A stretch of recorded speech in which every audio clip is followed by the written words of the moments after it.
Buenas tardes, Dios te bendiga. Amén.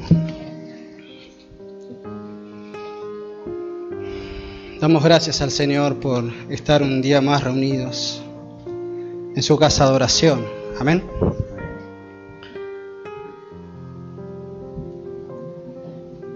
¿Cómo no estar agradecidos con Él? En el día de ayer estuvimos de aniversario con mi esposa.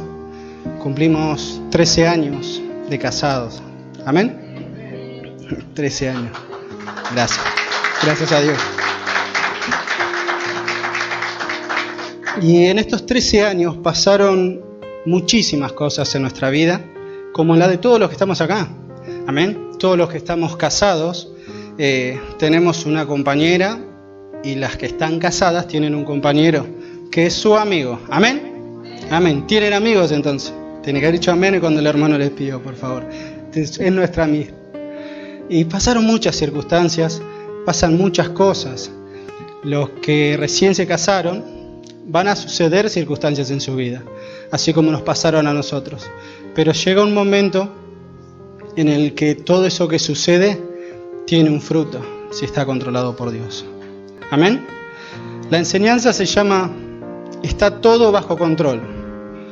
El cartelito salió, tenemos todo bajo control, que es básicamente lo mismo, pero la idea principal es "está todo bajo control". Cuando decimos que Dios tiene el control de todo lo que nos sucede, como le acabo de decir, o sea, pasaron 13 años y Dios tuvo el control, y yo puedo afirmar que si Dios tuvo el control de todo lo que sucedió, estamos afirmando que en cualquier situación por la que estemos atravesando, sea mala o sea buena, muchas gracias, está bajo el completo dominio de Él. Amén. Es una afirmación muy fuerte, para decirla muy al voleo, así liviana. Entonces debe surgir inevitablemente una pregunta en nosotros y en cada uno de nosotros. ¿Esta situación que estoy atravesando está siendo verdaderamente controlada por Él? ¿Ah? ¿Está siendo verdaderamente guiada por Él? La respuesta a todo hijo es una sola, y es que la situación es controlada por Él cuando somos hijos verdaderos, comprados a precios de sangre, nacidos de nuevo, hechos coherederos de la gloria de la vida eterna, siendo hechos semejantes al Hijo de Dios, a Jesucristo. Amén. Pasa esta situación. Cuando está controlada por Dios es cuando tiene que suceder, o cuando estamos bajo todos estos puntos. Hay 5 puntos que vamos a analizar hoy, que tenemos que tener en cuenta a la hora de atravesar cualquier situación, ya sea buena o mala. El primero es que si entendemos bien la doctrina de la salvación. Segundo, entendemos lo que Jesús enseñó al decir que debemos nacer de nuevo. Comprendemos el hecho de que vamos a ser coherederos y lo que esto significa. Y por último, entendemos el verdadero significado de ser hechos semejantes a Cristo. Vamos a analizar a modo de repaso estos 5 puntos para profundizar nuestro entendimiento acerca de cómo vivimos hoy y si lo que estamos atravesando realmente está siendo controlado por nuestro Dios.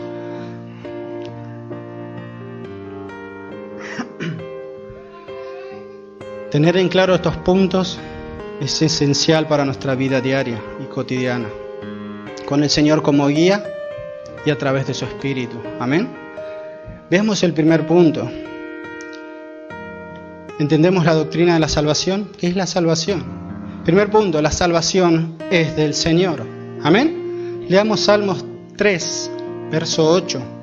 Tenemos que entender y comprender que la salvación es solamente de Él. Salmos 3, verso 8.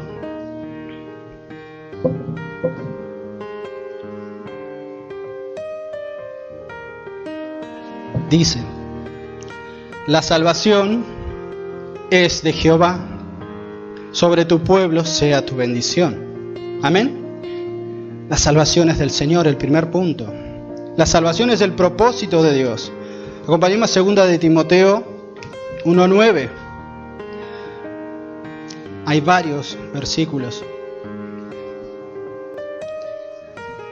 2 de Timoteo 1, verso 9, dice: la salvación es el propósito de Dios, quien nos salvó y llamó con llamamiento santo, no conforme a nuestras obras, sino según el propósito suyo y la gracia que nos fue dada en Cristo Jesús antes de los tiempos de los siglos. Amén. La salvación es el propósito de Dios, es de Él y es el propósito. La salvación es por gracia, y esto es conocido. Efesios 2:5, acompáñame, Efesios 2:5 en adelante, dice: aún estando nosotros muertos en pecados, nos dio vida juntamente con Cristo. Por gracia sois salvos. Y juntamente con Él nos resucitó y asimismo nos hizo sentar en lugares celestiales con Cristo Jesús, para mostrar en los siglos venideros las abundantes riquezas de su gracia y su bondad para con nosotros en Cristo Jesús. Porque por gracia sois salvos, por medio de la fe, y esto no de vosotros, pues es don de Dios. Amén.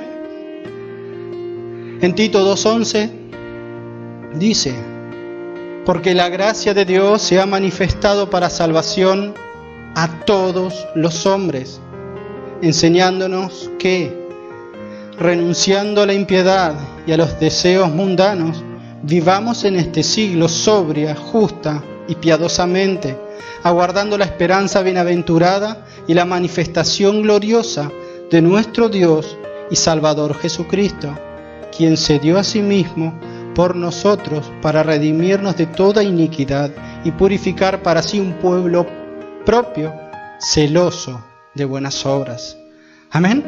Para esto nos llama, por esto se entregó y por eso recién le cantábamos gracias a nuestro Dios, hijos agradecidos que alaban su nombre. La salvación es por amor. Romanos 5:8 dice: mas Dios muestra su amor para con nosotros, en que aún siendo pecadores, Cristo murió por nosotros. En el libro 1 de Juan 4:9 dice: en esto se mostró el amor de Dios para con nosotros, en que Dios envió su Hijo unigénito al mundo, para que vivamos por Él. En esto consiste el amor, no en que nosotros hayamos amado a Dios, sino en que Él nos amó a nosotros y envió su Hijo en propiciación por nuestros pecados. Por eso estamos en este lugar. Amén. Porque entendemos esta doctrina de la salvación. Y podemos seguir con la salvación, está llena la Biblia de ejemplos. Pero pasemos al segundo, si vamos repasando. Es a modo de repaso, probablemente ya los tengas muy claro. Segundo punto que habíamos detallado al principio es el nuevo nacimiento. La depravación de la naturaleza humana exige un nuevo nacimiento. Amén. Hay depravación en el hombre está totalmente apartado de Dios después de la caída. No importa cuántos años tengas de evangelio, no importa cuántas reuniones asistas en el fin de semana, no importa cuántos sermones prepares, cuántas enseñanzas de escuela bíblica prepares, tenemos que nacer de nuevo. Amén. Niños deben nacer de nuevo, jóvenes deben nacer de nuevo, adultos y ancianos deben nacer de nuevo. Ese es un mandato de Dios. En la historia de Jesús y Nicodemo, que ya la conocemos, en la que este fariseo principal de los judíos le pregunta al Señor qué debía hacer para heredar el reino de los cielos. La respuesta del Señor fue contundente. Para nosotros que hoy vemos y podemos leer la historia, entonces ya sabemos lo que le va a decir y es algo lógico para nosotros hoy entenderlo. ¿Sí? Pero en ese momento, ustedes imagínense un principal sacerdote preguntándole a alguien de manera natural, es decir, ¿qué tengo que hacer? Gracias. Para heredar el reino de los cielos. Es algo natural. Amén. Es algo natural de un hombre que pregunte, y estaba totalmente en eminencia porque conocía toda la palabra. Para nosotros es algo lógico lo que Cristo le dijo. y tiene sentido hoy que lo podemos leer. Le dijo, debes nacer de nuevo. Y la respuesta de él hubiera sido natural. ¿Fue natural? ¿Cómo yo, un hombre viejo, puede nacer de nuevo? Es natural. Pero Cristo le dijo, debes nacer de nuevo. Y hay un porqué. Lo encontramos en Juan 3. Se vuela todo. Juan 3:6. Acompáñame, por favor. Y veamos el porqué de este nuevo nacimiento que exige, o le exigió Cristo. Juan 3, verso 6 dice, lo que es nacido de la carne, carne es, y lo que es nacido del Espíritu, Espíritu es. A lo largo de nuestra vida, a medida que vayamos avanzando, cuando somos niños estamos guiados por nuestros padres, pero a medida que vamos avanzando, siendo un poco, entrando a la adolescencia, siendo jóvenes, caminando, estudiando, van a empezar a suceder situaciones en nuestras vidas. Y estamos hablando de jóvenes cristianos, ¿no? De gente que ha conocido a Cristo, le han predicado o asiste a iglesias. Van a empezar a suceder situaciones. Y dependiendo de cómo analicemos o tomemos esas situaciones que llegan a nuestra vida, van a tener un resultado de esa decisión. Van a tener un resultado o una consecuencia. Si las analizamos en la carne, en nuestra naturaleza, indefectiblemente va a tener un resultado natural y carnal. ¿Amén? Va a ser totalmente natural. Pero si las analizamos por el Espíritu a través de la palabra, conociendo de su palabra, todo lo que nos suceda va a redundar para nuestro bien. Y las decisiones que tomemos basadas en la palabra, en el Espíritu, van a ser siempre para nuestro bien. ¿Amén? En Romanos 8, 7, hablando de lo mismo, dice, por cuanto los designios de la carne son enemistades contra Dios, porque no se sujetan a la ley de Dios ni tampoco pueden, y los que viven según la carne no pueden agradar a Dios. Mas vosotros no vivís según la carne, sino según el Espíritu, si es que el Espíritu de Dios mora en vosotros. Amén. El nuevo nacimiento es importante para que el Espíritu more en nosotros. No vamos a vivir en la carne si el Espíritu de Dios mora en nosotros. Amén. Esto es importante. Y si alguno no tiene el Espíritu de Cristo, no es de él. Verso 10. Pero si Cristo está en vosotros, el cuerpo en verdad está muerto a causa del pecado, mas el Espíritu vive a causa de la justicia. Y si el Espíritu de aquel que levantó de los muertos a Jesús mora en vosotros, el que levantó de los muertos a Cristo Jesús vivificará también vuestros cuerpos mortales por su Espíritu que mora en vosotros. De ahí la importancia del nuevo nacimiento, o esa muerte de esa vieja naturaleza depravada que tenemos al nacer. No importa que haya nacido en una familia cristiana, mis hijas deben nacer de nuevo. Todos debemos nacer de nuevo. Ellas tienen que tomar en su momento su decisión por ese llamamiento a una vida santa. No es que ellas son salvas. A mis hijas hoy les hablamos. Valentina tiene 10 años y tiene que entender que necesita arrepentirse, que necesita conocer a ese Salvador. No importa que haya nacido en una familia cristiana, de abuelos, pastores o de lo que sea, que esté criada, juntada, necesita nacer de nuevo. Es importantísimo que nuestros hijos entiendan eso. Es importante hablarles desde ahora, desde que empiezan a entender la palabra, que ellos deben conocer a Cristo y aferrarse a Él para salvación. Amén. En el tercer punto hablamos de ser coherederos con Cristo. Siguiendo ahí en Romanos, es lo que sigue. Venimos hablando de la carne, de este morir.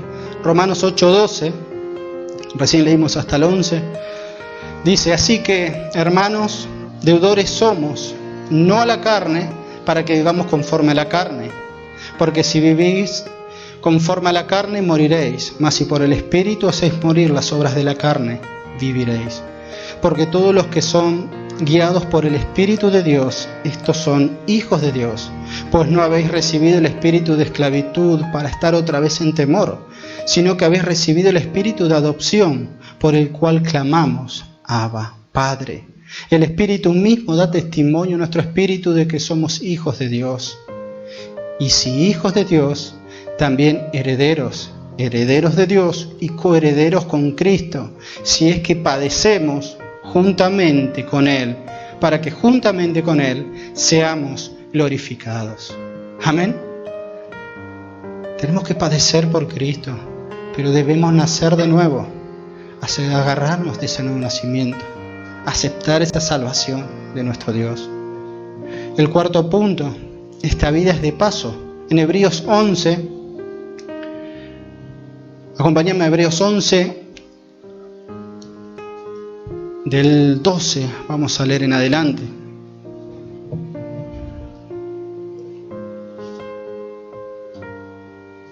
Hebreos 11, del verso 12 en adelante. Esta vida es de paso. ¿Sabe que estamos de paso? Sí. No hay nada de lo que hagamos, nada de lo que tengamos, nada de lo que acumulemos que nos haga ser salvos o nos podamos llevar. Veamos lo que dice, y esto hablando de Abraham. Hebreos 11, verso 12, dice, por lo cual también de uno, de Abraham, y ese ya casi muerto, salieron como las estrellas del cielo en multitud, y como la arena innumerable que está en la orilla del mar. 13. Conforme a la fe, murieron todos estos sin haber recibido lo prometido, sino mirándolo de lejos, y creyéndolo, y saludándolo, y confesándolo que eran extranjeros y peregrinos sobre la tierra, porque los que esto dicen claramente dan a entender que buscan una patria, pues si hubiesen estado pensando en aquella de donde salieron, ciertamente tenían tiempo para volver, pero anhelaban una mejor, esto es, celestial, por lo cual Dios no se avergüenza de llamarse Dios de ellos, porque les ha preparado una ciudad. Amén. Hay una ciudad esperando para sus hijos. ¿Creemos en esto? ¿Hay un cielo? ¿Hay una Canaán celestial para nosotros? ¿Para los hijos de Dios? Amén. Ellos estaban confiando en eso, no confiaban o no estaban buscando lo que habían perdido.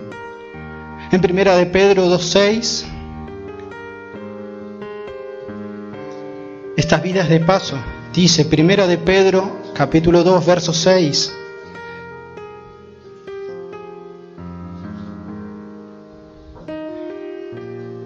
Por lo cual también contiene la escritura, he aquí pongo en Sión la principal piedra del ángulo, escogida, preciosa, y el que creyere en él no será avergonzado. Para vosotros pues, los que creéis, él es precioso, pero para los que no creen, la piedra que los edificadores desecharon ha venido a ser cabeza del ángulo, piedra de tropiezo y roca que hace caer. Porque tropiezan en la palabra, siendo desobedientes, a lo cuales fueron también destinados. Mas vosotros sois linaje escogido, real sacerdocio, nación santa, pueblo adquirido por Dios, para que anunciéis las virtudes de aquel que os llamó de las tinieblas a su luz admirable. Vosotros que en otro tiempo no eras pueblo, porque ahora sois pueblo de Dios, que en otro tiempo no habías alcanzado misericordia, pero ahora habéis alcanzado misericordia. Verso 11. Amados, yo os ruego como extranjeros y peregrinos que os abstengáis de los deseos carnales que batallan contra el alma, manteniendo buena vuestra manera de vivir entre los gentiles, para que en lo que murmuran de vosotros, como de malhechores, glorifiquen a Dios en el día de la visitación al considerar vuestras buenas obras. Manteniendo buena vuestra manera de vivir. Vivimos en el mundo, en este mundo que es de paso. ¿Tenemos este versículo presente muchas veces en nuestra vida? ¿Mantenemos nuestra manera de vivir entre los gentiles como hijos de Dios? Fallamos muchas veces en esto. El quinto punto es ser hechos semejantes a Jesús.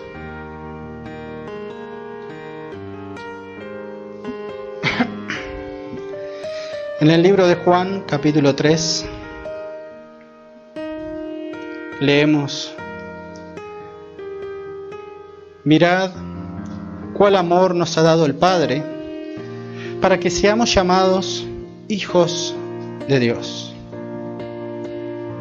Por esto el mundo no nos conoce, porque no le conoció a Él. Primera de Juan, perdón. Se me escapó el primera. Primera de Juan 3. Ahora sí, Primera de Juan 3:1. Mirad cuál amor nos ha dado el Padre para que seamos llamados hijos de Dios. Por esto el mundo no nos conoce, porque no lo conoció a Él. Verso 2. Amados, ahora somos hijos de Dios y aún no se ha manifestado lo que hemos de ser.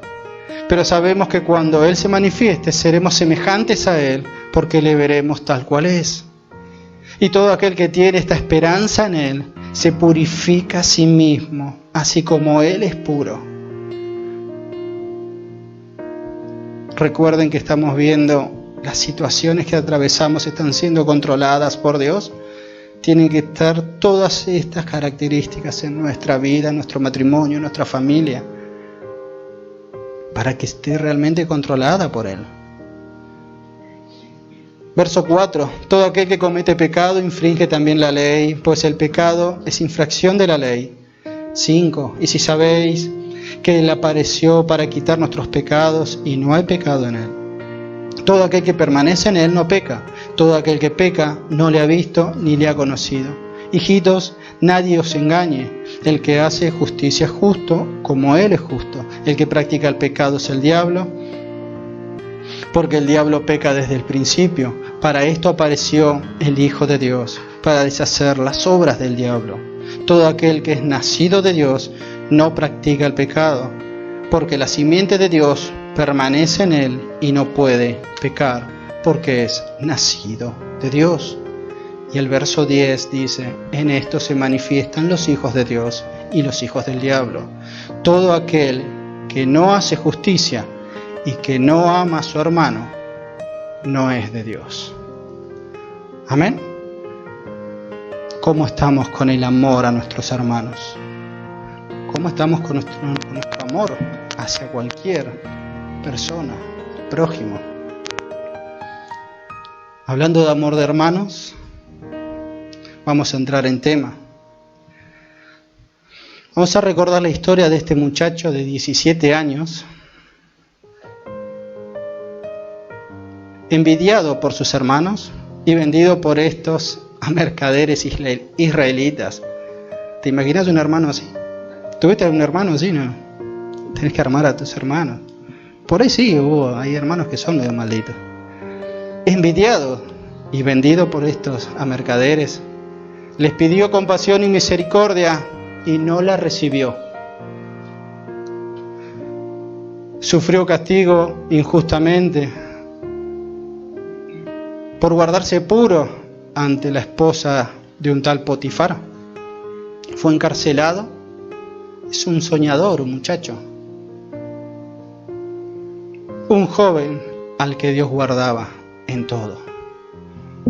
Amén. Este muchacho, cuando estaba encarcelado, interpreta un sueño que nadie podía interpretar. El faraón soñaba y nadie le podía decir lo que significaba. Este muchacho se lo interpretó y le decía que iba a tener 7 años de engorde, ¿sí? O 7 años de abastecimiento, 7 años de productividad y 7 años de escasez y hambre, ¿sí? Y el faraón, al escuchar esto, lo pone en un lugar de eminencia. Y ya habían pasado muchas cosas. Fue vendido por sus hermanos. Había pasado esclavitud, porque lo venden como esclavo, no la pasó bien. Y un montón de situaciones que le fueron pasando antes de llegar a este desenlace. Pero bueno, este es el final. O casi el final. Entonces, por esto que él le profetizó y le dijo lo que iba a suceder con eso, lo pone en el lugar de eminencia, ¿sí? Este muchacho, un tal José, lo pusieron como gobernador de Egipto era visto como el segundo del faraón, era el segundo que estaba al mando. Y cuando acontece el tiempo de la profecía, de los primeros 7 años de engorde, José mandó almacenar alimento para que llegado el tiempo de la escasez no pasara hambre en Egipto. Y sucedió tal cual como él había predicho. ¿Amén? Sucedió exactamente así. Porque Dios algo estaba haciendo. Acompáñame a Génesis 42 y vamos a leer nuestros 4 capítulos de esta historia. Amén.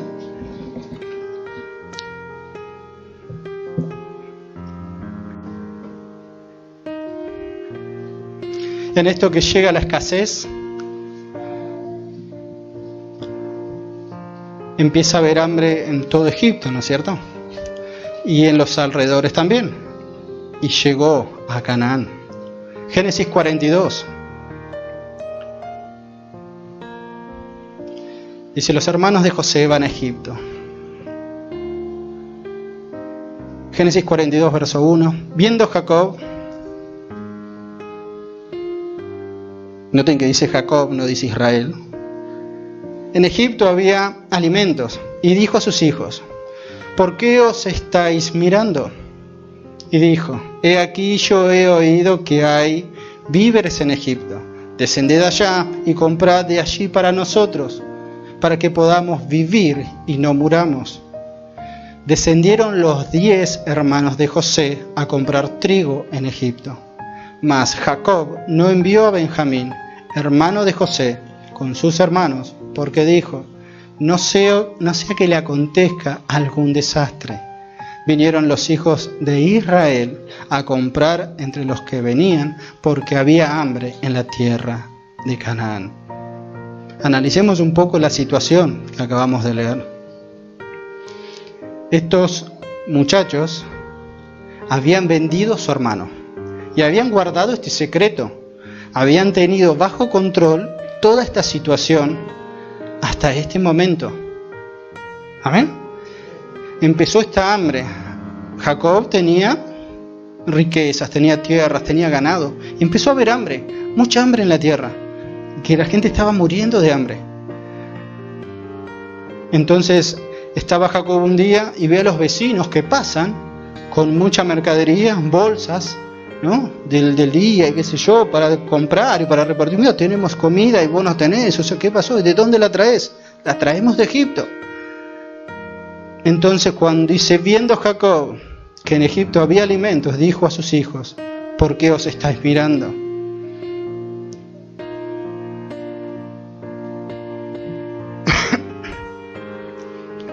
Y los hijos de Jacob empezaron a preocuparse, porque se había develado o se iba a develar su secreto mejor guardado. ¿Cuál era? Su pecado. Habían vendido a su hermano y le habían dicho a su padre que había muerto despedazado por una fiera. Dios siempre desenmascara el pecado oculto. Amén. Dios es justo y Él es así. Dios siempre traerá a memoria tarde o temprano ese pecado no confesado para que procedamos al arrepentimiento y subsanar cualquier error que hayamos cometido, en el caso que esto requiera. No importa cuánto tiempo haya pasado de ese pecado. El Señor se vale de muchas situaciones para ese propósito. Enfermedades, muerte, pérdida de trabajo, humillación. Amén. Estamos hablando como hijos, ¿no? Somos hijos y Dios se vale de todo esto para llamarnos la atención. Y desde ese punto es necesario analizar nuestra situación en particular en oración, por su Espíritu y por su palabra. Amén. Por eso esa necesidad que te decía al principio de nacer de nuevo, para analizar nuestra situación. ¿Pasaron situaciones en toda esta semana? Sí, seguro. ¿Sí? Nos mostraban al pirata Richard con un parche en el ojo. ¿Ven qué pasó, hermano? ¿No? Y el hermano seguramente se habrá preguntado, pasan situaciones de escasez, pérdidas de trabajo, y nos sentamos a analizar, Señor, ¿qué pasó? ¿Por qué no llegué? ¿Por qué no llegamos a fin de mes? ¿Por qué perdí mi trabajo? ¿Por qué esta situación? ¿Por qué esta enfermedad? Tenemos que analizarlo. ¿Amén? Dios trae esas situaciones a nuestra mente y vuelvo a repetir, está hablando a hijos nacidos de nuevo, pueblo suyo adquiridos a precio de sangre. ¿Amén? Dios lo va a hacer. ¿Te guste o no te guste? O te guste o no me guste, o como quieras decirle. ¿Amén? Dios lo va a hacer. Jacob tenía ganado, tierras, etc. La realidad había llegado al territorio. La escasez y el hambre estaban en los límites de Egipto. Entonces Jacob le dice a sus hijos, ¿qué están mirando? Imaginemos esta situación por un segundo. Tenemos que ir a Egipto. Y se miran entre sí y dicen, tal vez nos encontremos o nos crucemos con alguien, ¿no? Imaginemos esta situación. Pero tenemos hambre, hay que ir. Ellos se quedaron mirando sin hacer nada y estaban pasando mucha hambre. Jacob los envía a conseguir los víveres, pero manda solo a 10 de los 11 hermanos. No manda a Benjamín, el único hijo que le quedaba hasta ahora de su mujer. ¿Sí? La madre de Benjamín había muerto en el parto. Y Benjamín es el único hermano completo, es malo decirlo así, de José. Tenía medios hermanos. Todos los otros eran medios hermanos. ¿Sí? Hermanos de envidia, porque por envidia fue engendrado uno, por gozo el otro, y así, todo un enjambre. Ahora esto hace que ellos sean malditos con su hermano, que sean medios hermanos. ¿Les influía en algo en esta maldad que ellos tuvieron para con su hermano? No, eran naturalmente corruptos igual que todos. Entonces no manda a Benjamín, acordándose de lo que le había sucedido con su otro hijo, a este tal José. Cuando lo dejó al cuidado de sus hermanos, lo mandó a ver qué estaban haciendo y nunca más regresó. Cuando llegan a Egipto y se encuentran con él, ellos no lo reconocen. Se postran delante de él pensando que era cualquier egipcio que está en eminencia. Y en ese momento José, que sí los había reconocido, recuerda su sueño. Este sueño en que ellos se inclinaban adelante de él. Y fue este sueño el que a ellos los enfureció. Por diciendo, vos, siendo el hijo mimado, con las ropitas lindas, todo afeitadito, todo lindo, nosotros nos vamos a postrar delante tuyo, siendo nosotros cazadores, trabajadores. Y bueno, esto es lo que los enfureció. Entonces José recuerda su sueño. Se estaba cumpliendo en ese momento. Y ahí comienza la prueba de José para sus hermanos. Los acusa de ser espías del reino. A lo que ellos le contestaron erróneamente que eran hombres honrados, una estimación de sí mismo equivocada. Amén. Ellos eran hombres honrados. Bendita a tu hermano. Pero ellos seguían diciendo, somos hombres honrados. Los encarcela, no por un espíritu vengativo, no es que se quería vengar de ellos, sino para llevarlos al arrepentimiento. Como te decía anteriormente, Dios estaba usando esta situación. Después de 17, 18 años, pasaron 20 años en total en todo esto, para que sus hermanos se arrepientan. Y él encontraba en sus hermanos que no había un arrepentimiento. Somos hombres honrados. Entonces ahí les pide que sea traído su hermano menor, Benjamín. Y por 3 días los metió en la cárcel. Y al tercer día José les dijo, yo temo a Dios. Y ese fue el primer indicio que les da de quién era. ¿Qué quiere decir? Yo sé que hay alguien más grande entre nosotros que juzga todas las cosas. Regresen con su padre, lleven alimento. Pero uno de ustedes se va a quedar encarcelado hasta que traigan a su hermano menor aquí. Y en ese preciso momento llega ese convencimiento de pecado. Y se manifestó la conciencia culpable de sus hermanos. Y su comprensión de que probablemente les había llegado la hora de pagar por el mal que habían ocasionado a su hermanito José. ¿Amén? Vamos a leerlo en Génesis 42. Seguimos ahí, el verso 6. Y dice, José era el señor de la tierra, quien le vendía a todo el pueblo de la tierra. Y llegaron los hermanos de José y se inclinaron el rostro a tierra. Y José, cuando vio a sus hermanos, los conoció, mas hizo como que no los conocía. Y les habló ásperamente y les dijo: ¿de dónde habéis venido? Y ellos respondieron: de la tierra de Canaán, para comprar alimentos. José, pues, conoció a sus hermanos, pero ellos no le conocieron. Entonces se acordó José del sueño que habían tenido acerca de ellos y les dijo: espías sois, por verlo descubierto del país habéis venido. Y ellos le respondieron: no, Señor nuestro, sino que tus siervos han venido a comprar alimento. Todos nosotros somos hijos de un varón, somos hombres honrados. Tus siervos nunca fueron espías. Pero José les dijo: no, para haberlo descubierto del país habéis venido.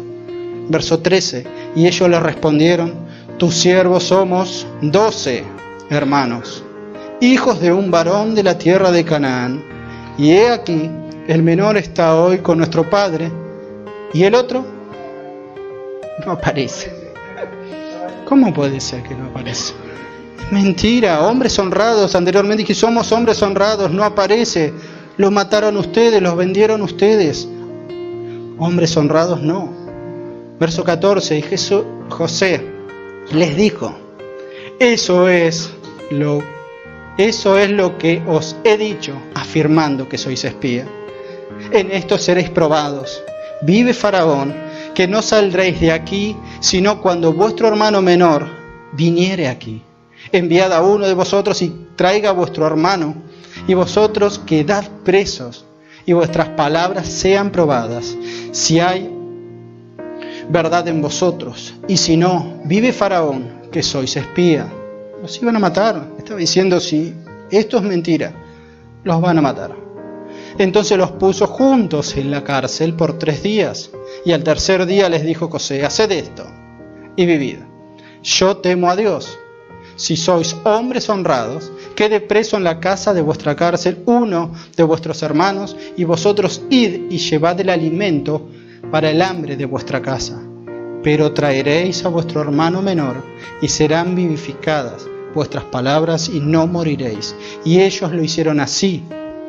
Y decían el uno al otro: verdaderamente hemos pecado contra nuestro hermano, pues vimos la angustia de su alma cuando nos rogaba, y no le escuchamos.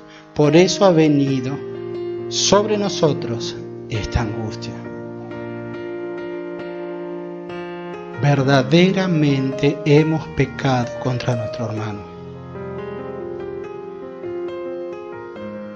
20 años pasaron para que reconozcan. 20 años después el Señor les trajo esta situación.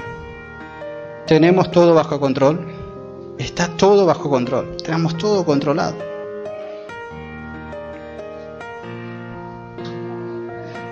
En los versículos siguientes son 2 capítulos, pero no los vamos a leer todos.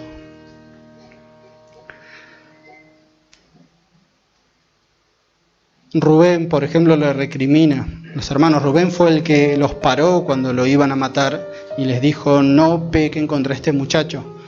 Entonces ellos deciden tirarlo en una cisterna con agua, pero no calcularon que la cisterna estaba vacía. La cisterna estuvo vacía. Cuando lo vieron, Rubén se fue, ellos lo agarraron y lo vendieron a los ismaelitas. Entonces este Rubén, el mayor de los hermanos, le recrimina cuando ellos estaban en la cárcel, estaban encerrados ahí, pagando por su pecado. Dios los trajo ahí y los encerró. Ellos pensaban: vamos, compramos alimento, volvemos como hicieron los vecinos con sus bolsas y no va a pasar nada, seguimos con nuestra vida. Pero Dios tenía otro plan para con ellos. Sus planes, su control se acababa cuando empezaba el de Dios. Amén. Dios tenía un control para ellos. Él tenía el control de toda la situación.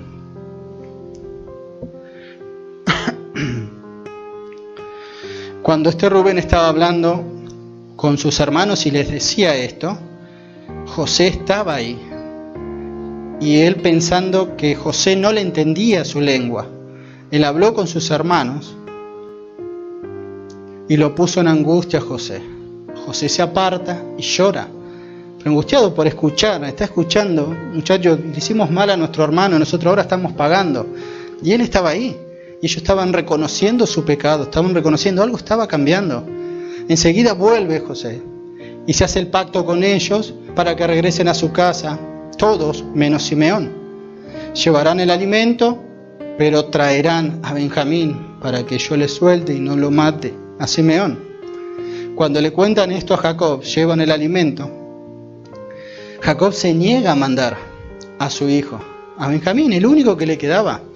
¿Sí? Y esto habla de que Jacob tampoco tenía esa revelación de parte de Dios de lo que estaba pasando. Él estaba creído que su hijo estaba muerto, lo habían dado, estaba despedazado, había muerto. ¿Voy a perder a mi otro hijo? Ya se quedó uno allá. Entonces Judá le dice que lo tenía que llevar sí o sí. Tenía que llevarlo sí o sí para que les pudieran vender alimento. Entonces ahí Judá se pone él como garantía de la vida de su hermano. Le dice a su padre, si él no vuelve, cóbrate con mi vida. Ya es una reacción distinta al mate, al muchacho tírenlo en el pozo. Algo estaba cambiando, algo en sus conciencias estaba cambiando. Vamos a llevarlo, pero cambió. Todo ese plan de Dios para con todos ellos. En los capítulos 43 y 44 narra esta vuelta de los hermanos con Benjamín y la intercesión de Judá por Benjamín ante José. Porque cuando ellos vuelven con Benjamín y le suelta a Simeón y le dicen, bueno, está bien, tenían razón, vayan a su casa. Ellos cargan todas las alforjas con comida y se iban. José agarra su copa, la mete dentro de las pertenencias de Benjamín y lo larga. Hizo una treta, sí. Mandó a sus oficiales que los alcancen a mitad de camino. Cuando lo encontraron tenía su copa. Entonces ya aparte de ser espías eran ladrones. Los hizo volver. Fue la manera que utilizó para que ellos volvieran. Y Benjamín debería pagar por esto que había hecho. Entonces Judá intercede ante Benjamín con un argumento elocuente de ese perdón y de esa afinidad o el amor y esa misericordia que tendría que haber con su padre, que amaba a su hijo. Él quería que volviera, porque su padre dijo que él moriría. Él no quería volver con sus canas al ataúd o a la tumba de su hijo.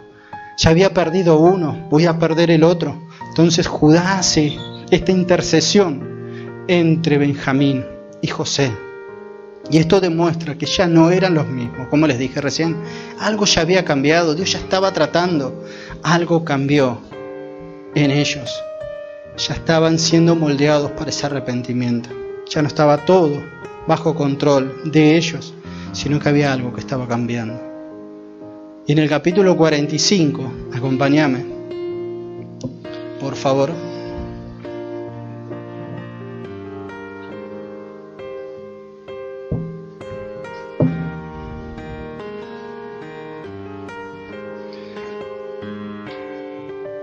Después de todos estos días que fueron pasando, fueron 3 días en la cárcel, encerrados, ellos hablando, confesándose entre ellos su maldad, su pecado para con su hermano, él escuchándolos de su propia boca, diciendo, nos está pasando esto, estamos sufriendo, vamos a morir, porque eso era lo único que ellos tenían en la cabeza, nos acusan de espías, vamos a morir, pero por lo que hicimos hace 20 años atrás.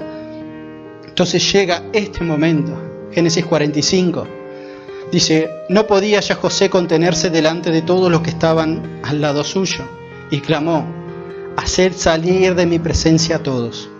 Y no quedó nadie con él. Al darse a conocer José a sus hermanos, solo él con sus hermanos, no había nadie más.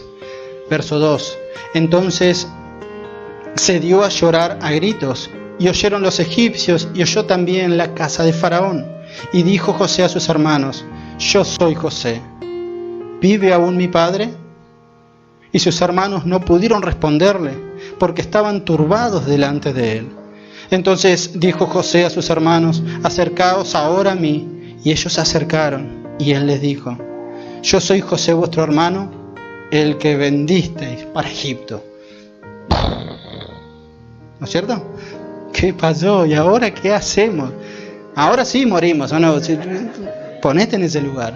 Bueno, ahora sí nos mata, ahora sí, se acabó, no hay más intercepción, no hay más nada. Entonces llega el verso 5, que es la respuesta de Dios. Ahora pues, no os entristezcáis, ni os pese de haberme vendido acá, porque para preservación de vida me envió Dios delante de vosotros. Pues ya ha habido 2 años de hambre en medio de la tierra, y aún quedan 5 años en los cuales ni habrá arada ni siega. Y Dios me envió delante de vosotros para preservaros posteridad sobre la tierra y para daros vida por medio de gran liberación.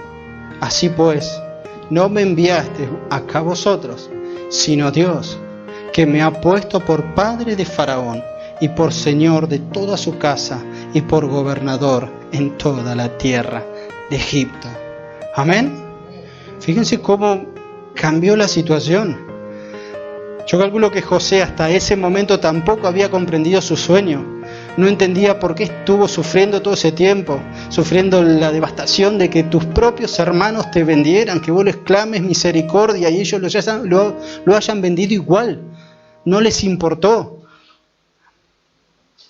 Y a veces nos molestamos porque no te miran, porque no te saludan por el cumpleaños.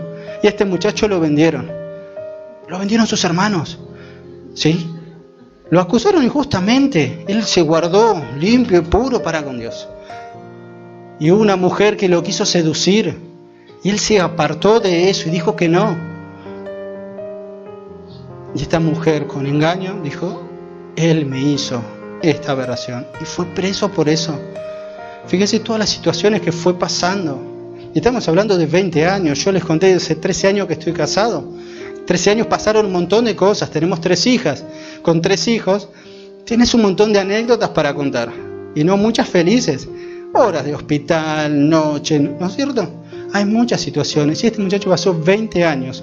Igualmente Dios guiándolo en todo, guardándolo en todas las cosas, que esto es lo más importante. Su situación sí estaba controlada por Dios. Esa es la diferencia. Entonces en este momento, cuando se encuentra con sus hermanos cara a cara, ve que se arrodillan delante de él, recuerda su sueño y dice, Dios tiene el control, o todavía tiene el control de esto que está pasando. Esto es lo que él quería hacer. Hace 17 años atrás, alguien me dijo, esta Biblia no está así porque sí, ¿la ven? Te adivina qué rata no se compra una Biblia, ¿no? La otra vez le pedí al hermano Juan que si vendía Biblia para comprarme una, pero no. Hace 17 años cuando me compré esta Biblia, alguien me dijo, mirá cuando estés predicando con esta Biblia.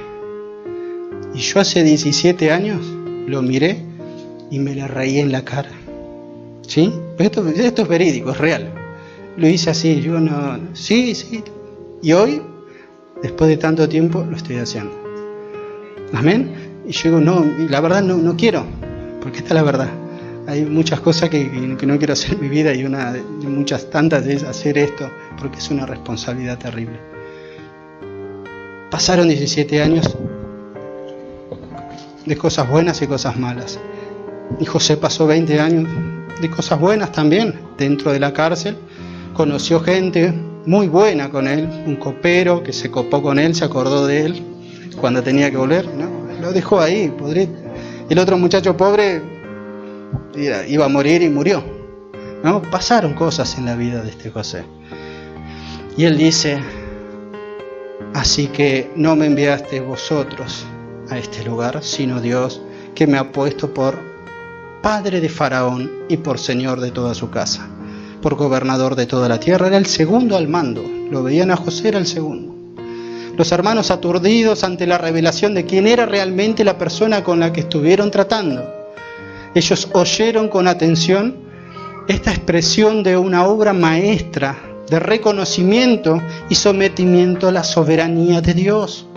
Amén. Escucharon atentos, estuvieron ahí hablando con su hermano y vieron todo. O sea, este es el que nosotros le hicimos ese daño. Esta es la persona a la que yo maltraté tanto. Y Dios puede cambiar toda la situación. Puede cambiar nuestros corazones. ¿Hay algo que está doliendo en tu corazón? ¿Hay algún hermano de carne natural que te haya lastimado? ¿Tu padre? Sí, pero Dios puede cambiar tu corazón y vas a ser distinto y ellos van a ver que sos distinto. En las personas, el mundo gentil, las personas que te rodean deben ver que sos distinto. Amén, que has perdonado. Esta obra maestra de sometimiento no es nada más y nada menos que el gobierno providencial sobre los asuntos de la vida cotidiana, sean buenos y sean malos. Los momentos buenos también son de Dios y normalmente siempre son de Dios. Ahora los momentos malos decimos no son de Dios. Dios tiene también el control de esas cosas que nos pasan. Muchas veces son por consecuencia, muchas veces son llamados de atención. Pero la providencia de Dios está siempre en nuestra vida enseñándonos y siempre, casi siempre, está adoctrinándonos, dándonos con su palabra para que cambiemos, para que volvamos al camino, para que nos congreguemos a tiempo, para que lleguemos temprano a la iglesia, como está la semana el pastor sacudiendo con eso, ¿no es cierto? Hay muchas cosas para cambiar, muchas cosas para darle. Gloria a Dios.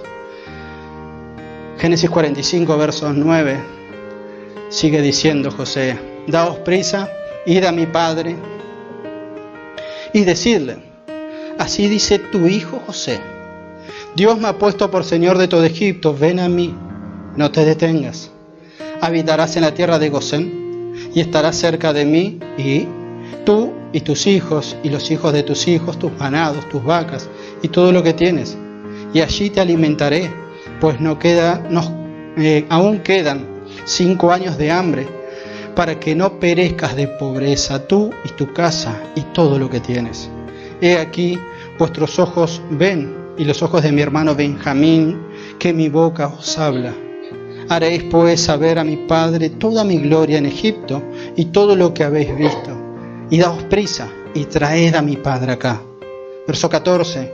Y se echó sobre el cuello de Benjamín su hermano y lloró. Y también Benjamín lloró sobre su cuello, y besó a todos sus hermanos, y lloró sobre ellos, y después sus hermanos hablaron con él. Y se oyó la noticia en la casa de Faraón, diciendo: los hermanos de José han venido, y esto agradó a los ojos de Faraón y de sus siervos. Y dijo Faraón a José: di a tus hermanos, haced esto, cargad vuestras bestias e id, volved a la tierra de Canaán, y tomad a vuestro padre y a vuestras familias, y venid a mí, porque yo os daré lo bueno de la tierra de Egipto, y comeréis de la abundancia de la tierra. Pasaron del me quiere matar, me estoy muriendo de hambre, a tener todo. Y tú manda, verso 19, haced esto: tomaos de la tierra de Egipto carros para vuestros niños y vuestras mujeres, y traed a vuestro padre y venid. Y no os preocupéis por vuestros enseres, porque la riqueza de la tierra de Egipto será vuestra. Y lo hicieron así los hijos de Israel. Les dio José carros conforme a la orden del faraón, y les suministró víveres para el camino. 22. A cada uno de todos ellos dio muchos vestidos, y a Benjamín dio 300 piezas de plata y 5 mudas de vestidos. Y a su padre envió esto: 10 asnos cargados de lo mejor de Egipto, y 10 asnas cargadas de trigo, y pan y comida para su padre en el camino. 24. Y despidió a sus hermanos, y ellos se fueron, y él les dijo: no riñáis por el camino. Y subieron de Egipto y llegaron a la tierra de Canaán a Jacob su padre, y le dieron las nuevas, diciendo: José vive aún, y él es señor de toda la tierra de Egipto. Y el corazón de Jacob se afligió porque no los creía. Y ellos le contaron todas las palabras de José que él les había hablado. Y viendo Jacob los carros que José enviaba para llevarlo, su espíritu revivió. Entonces dijo Israel: basta, José mi hijo vive todavía. Iré y le veré antes que yo muera. Amén. Israel estaba afligido. En los versos 14 y 15 y se echó sobre el cuello de Benjamín su hermano y lloró, y también Benjamín lloró sobre su cuello y besó a todos sus hermanos y lloró sobre ellos, y después sus hermanos hablaron con él. Vemos en la reconciliación tuvo lugar una gran emoción, ¿sí? Fíjense, todos llorando, nunca les recriminó nada, lo que evidenciaba que José no guardaba rencor alguno hacia sus hermanos y que los había perdonado, lo que habla de una madurez espiritual, de un hombre espiritualmente maduro, un hombre que perdona, sin importar lo que le hayan hecho. No, me debe 20 pesos, a este lo vendieron y los perdonó. Analicemos, hermano, es triste a veces. Ya habían pasado 22 años desde ese momento que lo habían vendido.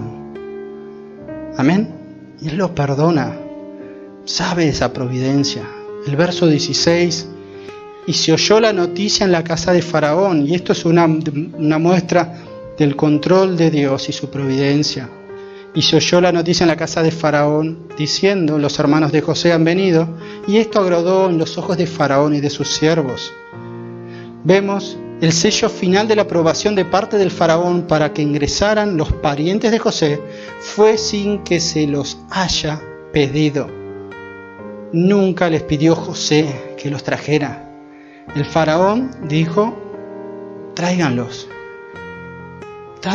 una obra de misericordia de Dios. La obra, el sello de Dios ahí puesto. El verso 24. Despidió a sus hermanos y ellos se fueron. ¿Y él qué les dice? No peleen en el camino. ¿Por qué? Porque era un camino largo, ¿sí? Desde Egipto hasta su casa. Ahora, ¿qué había en la conciencia de estos muchachos? Estaban volviendo todos, y volvían todos juntos. Vamos a buscar a papá. Y hay que explicarle a papá que José, el que se había muerto, está vivo. Y encima reina en Egipto. Y nosotros le dijimos y mantuvimos todo este tiempo esta circunstancia, esta situación de que se había muerto.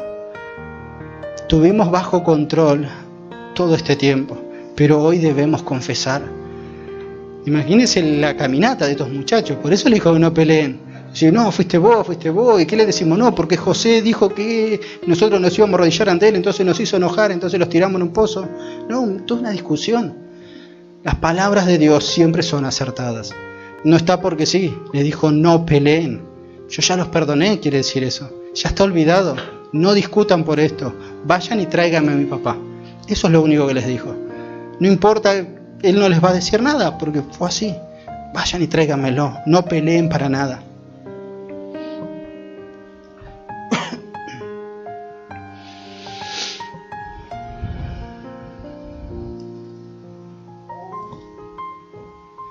Oír que José estaba vivo es una noticia demasiado buena para ser verdad. Amén. Muchos perdimos familiares, ¿no? Yo creo que la gran mayoría por ahí tuvo pérdidas. Y que venga alguien y te diga, en mi caso, tu papá está vivo. Es algo totalmente increíble, o sea, no, es algo que no se puede creer así nomás. Porque yo sé que murió.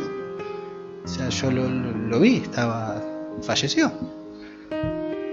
Entonces el oír esta noticia, o sea, para Jacob era demasiado buena para ser verdadera. Y por esto Jacob se afligió, porque no les creía. A estos hermanos no les creyó. Estaba afligido.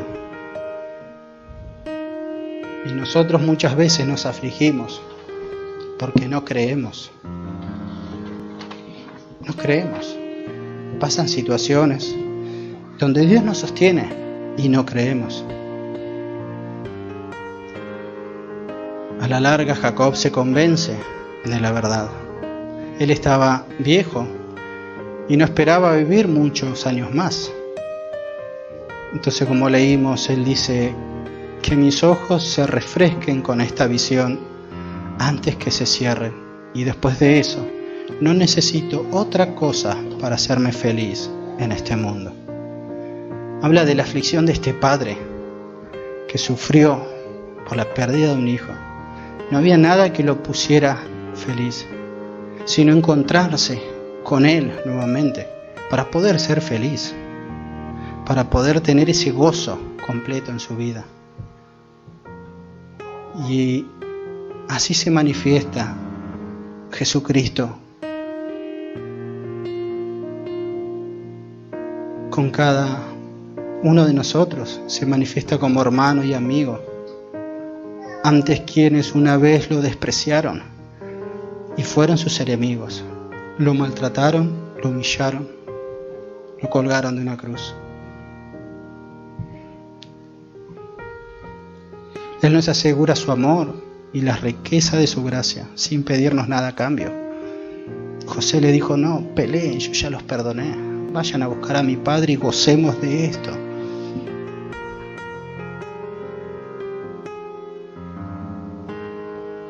Jesús nos manda, toda la historia, o Dios nos manda a dejar de lado la envidia, el enojo, la maldad, la discordia, y que vivamos en paz los unos con los otros, dentro de la congregación, pero también fuera. Cómo vivimos en el mundo, cómo vivimos con nuestros hermanos, cómo estamos con el perdón. Vuelvo otra vez a hablar lo mismo, ese perdón dado por nosotros. ¿Hay perdón dado por nosotros hacia el otro? ¿Perdonamos verdaderamente? Nos enseña a renunciar al mundo, como vimos al principio. Aquel que ama al mundo no es de Dios. Renunciemos al mundo por Dios, por Él y su plenitud. Él nos proporciona todo lo necesario para conducirnos a casa, hacia Él mismo, para que donde Él esté, nosotros también estemos. Y al fin, cuando Él envíe por su pueblo, aunque por algún momento podamos sentir dudas y temores por esas circunstancias que nos sucedan, el pensamiento de ver su gloria y de estar con Él nos permitirá decir: basta, estoy dispuesto a morir e ir a ver y estar con el amado de mi alma. Amén. El perdón de Dios.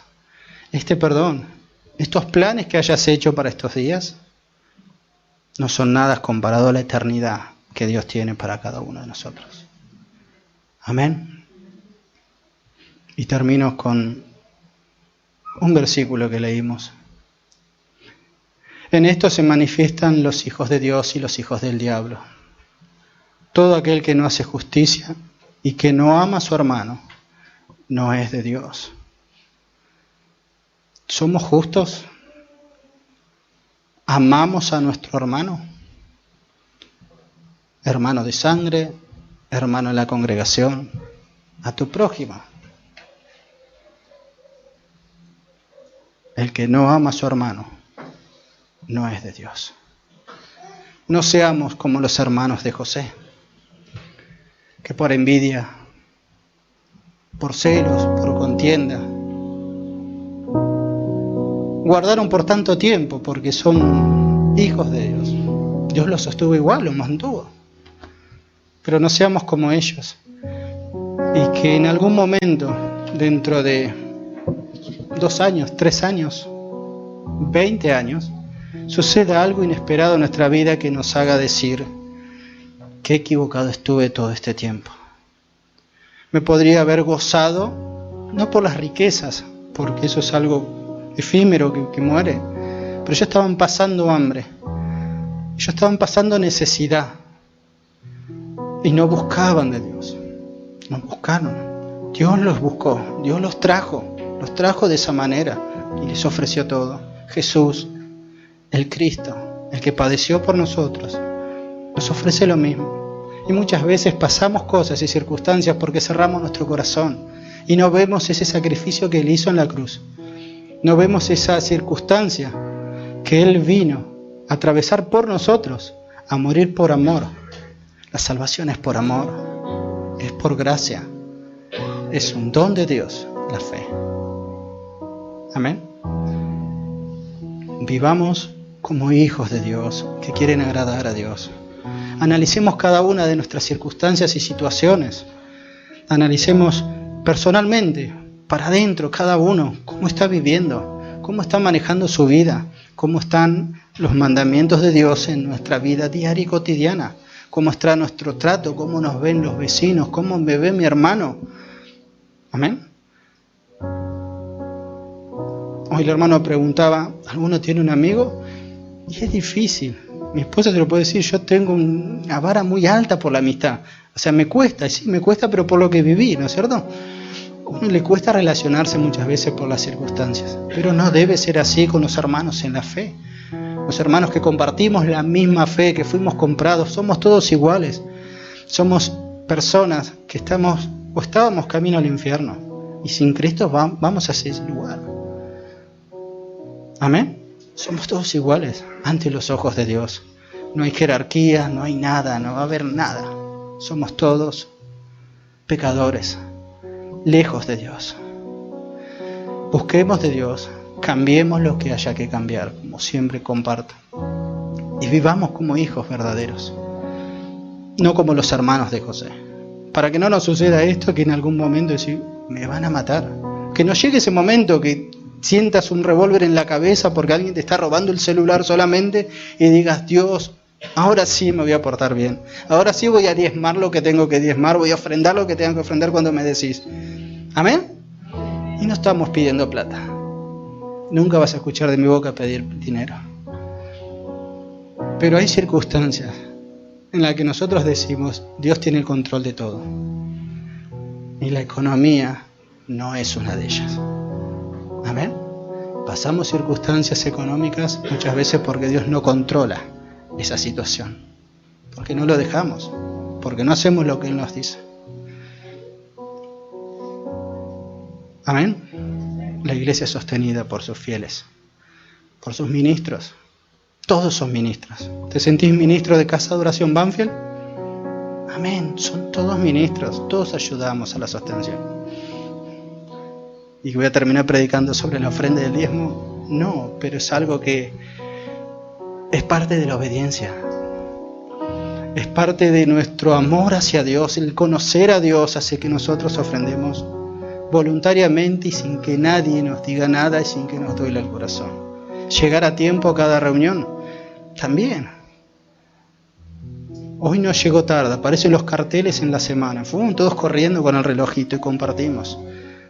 Pero es verdad, es triste. Hoy miraba esa foto que compartía el pastor, haciendo cola, cosas para llegar puntual a todos lados. Y en la congregación no. Es parte del amor, es parte de esas circunstancias. Amén. Circunstancias controladas por Dios. Y ahora sí preguntémonos, ¿está todo bajo control? ¿O hay cosas que debamos cambiar? Estos hermanos tenían todo bajo control hasta que apareció Dios. Que no nos encuentre Dios esperando a que suceda algo. Amén. Hagamos cosas por Él. Cambiemos lo que haya que cambiar. Amén. Esa es la idea. No es ni exhortar, ni disciplinar, ni nada, como muchos hermanos piensan a veces, decir, subo acá arriba y sacudo, un guadañazo para todos lados. No. Porque Dios es amor. Dios es amor y quiere que nos arrepintamos y que procedamos al arrepentimiento. De esto se trata. ¿Arrepentirnos de qué? De nuestro pecado. Si no nacimos de nuevo, es un buen momento hoy para aceptar esa salvación y nacer de nuevo. ¿Cómo vas a decir eso en Casa de Oración Banfield? Hermanos, muchas veces es necesario recordar esto. Por ahí no decir de manera, no, si tú reina el mundo. No, pero es necesario recordarlo. Volvamos a Dios. Nazcamos de nuevo. Vivamos como coherederos de ese reino, esperando que esa esperanza no se muera nunca. ¿Qué estamos esperando? ¿La casa, el auto, el trabajo? No, la Canaán celestial, la promesa. Cristo vuelve. Amén. Él vuelve por su iglesia. Sea cuando sea el momento, no lo vamos a discutir. Él vuelve. Se lleva a su iglesia a vivir con Él. Vivamos siendo hechos semejantes a Cristo. Te invito a que puedas cerrar tus ojos.